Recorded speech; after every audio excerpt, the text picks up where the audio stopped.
ഈ തൊപ്പി എന്ന് പറയുന്നവനുണ്ടല്ലോ, അവനിപ്പോ ഈ മലപ്പുറത്തും അതുപോലെ ഈ കണ്ണൂർ കാസർഗോഡൊക്കെ ഒരുപാട് ഇനോഗ്രേഷനും കാര്യങ്ങളൊക്കെ ആയിട്ട് പോകുന്നുണ്ട്. ഈ പാണ്ടിക്കാട് കുഞ്ഞാൻ ആകെ ചെയ്യുന്നത് കുറച്ച് പ്രൊമോഷനുകളാണ്. അതും ഇവന്റെ നാട്ടിൽ തന്നെ ഇവന്റെ പരിചയക്കാര് കുറച്ച് പ്രൊമോഷനുകൾ. ഫുള്ള് ആളെ പറ്റിക്കണ പരിപാടിയാണ്. എവിടെ റീച്ച് കിട്ടുമോ അവിടെ കയറി ചെന്ന് എല്ലാ വലകളും തലകെറ്റിക്കണ പരിപാടിയാണ്.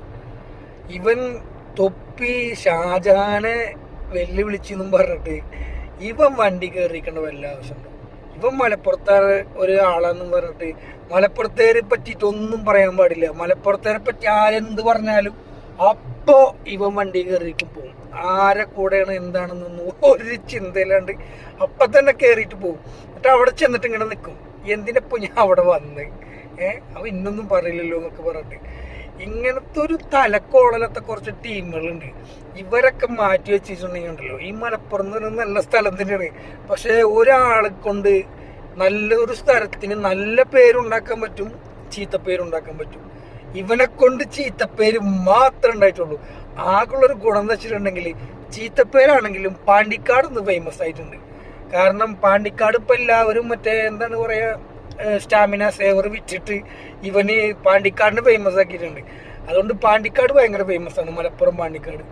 ഇതുപോലെ മലപ്പുറത്തിന് ഫേമസ് ആക്കാൻ ഇവനെ പോലത്തെ ഊളകളുടെ ആവശ്യമൊന്നുമില്ല. എല്ലാവർക്കും അറിയണം മലപ്പുറം എന്താന്ന്, അവിടുത്തെ ആൾക്കാർ എന്താന്നൊക്കെ. ഇവനൊക്കെ ശരിക്കും പറയണമെങ്കിൽ കാര്യങ്ങൾ പറഞ്ഞു കൊടുക്കാൻ ആളില്ലാത്ത പ്രശ്നമാണ്. ഇവന് യൂട്യൂബും ഇൻസ്റ്റാഗ്രാമും കണ്ടിട്ട് ചാടിപ്പടഞ്ഞിട്ട് ആരെങ്കിലും എന്തെങ്കിലും പറയുമ്പോൾ മലപ്പുറത്തിനെ പറ്റി പറഞ്ഞു, അത് എന്റെ കുടുംബത്തിനെ എന്റെ നാട്ടുകാരെ പറ്റിയാണല്ലോ പറഞ്ഞത് എന്ന് പറഞ്ഞിട്ട് പെട്ടിങ്ങടക്കെടുത്ത് ചെല്ലേണ്ട വല്ല ആവശ്യമുണ്ട്?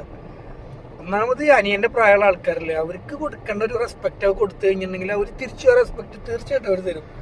അപ്പോൾ നമ്മള് കൊടുക്കേണ്ടവർക്ക് റെസ്പെക്ട് കറക്റ്റായിട്ട് കൊടുത്തു കഴിഞ്ഞാൽ ഈ പറയുന്ന ആൾക്കാർ നിങ്ങൾക്ക് തിരിച്ചു റെസ്പെക്ട് തരും. നിങ്ങള് വയസ്സിന് മൂത്തതാണ് അല്ലെങ്കിൽ നിങ്ങൾക്ക് ഭയങ്കര ലോകപരിചയം ഉണ്ടെന്ന് പറഞ്ഞിട്ടൊന്നും ഒരു കാര്യമല്ല. കാലഘട്ടം മാറി, നിങ്ങളെ ചിന്താഗതി മാറിയിട്ടില്ല എന്നുള്ളൂ. സത്യത്തിൽ അതല്ല സംഭവം. കാലം മാറി, നിങ്ങളെ ചിന്താഗതി മാറിയിട്ടില്ല. നിങ്ങൾ ഇപ്പോഴും വലിയ എന്തോ സംഭവമാണ്. നിങ്ങൾ വിചാരിച്ചു കഴിഞ്ഞാൽ നാട് മൊത്തത്തിൽ നിങ്ങളെ കൂടെയാണ്. അങ്ങനത്തെ ഒരുപാട് കോംപ്ലക്സുകളാണ് ഇവർക്കൊക്കെ. അതല്ലാന്നുണ്ടെങ്കിൽ ഈ ചെക്കൻ്റെ പുറകിൽ പോകേണ്ട വല്ല ആവശ്യമുണ്ട്? അവർക്ക് വേറെ എന്തൊക്കെ കാര്യങ്ങൾ ചെയ്യാണ്ട്, ആ നാടിനും നാട്ടുകാർക്ക് വേണ്ടി എന്തൊക്കെ നല്ല കാര്യങ്ങൾ ചെയ്യാണ്ട്. വെറുതെ ഇപ്പൊ ഈ സോഷ്യൽ മീഡിയയിൽ വേറെ പ്രശ്നമാണ്. മൊബൈൽ തുറന്നിട്ടുണ്ടെങ്കിലുണ്ടല്ലോ, പാണ്ടിക്കാട് കുഞ്ഞാൻ അങ്ങോട്ട് ചെന്നു, ഷാജഹാൻ ഇവനെ തല്ലാൻ ചെന്നു, അവര് വെല്ലുവിളി ഏറ്റെടുത്തു. വെല്ലുവിളി ഏറ്റെടുക്കാനാണെന്നുണ്ടെങ്കിൽ വേറെ എന്തൊക്കെ വെല്ലുവിളികൾ ഏറ്റെടുക്കാണ്ടോ നാട്ടില്? അല്ലാണ്ട് ഒരു ചെക്കനെ അങ്ങോട്ട് ചെല്ലാൻ പറയാൻ നമുക്ക് ചെല്ലണാണ് വെല്ലുവിളി?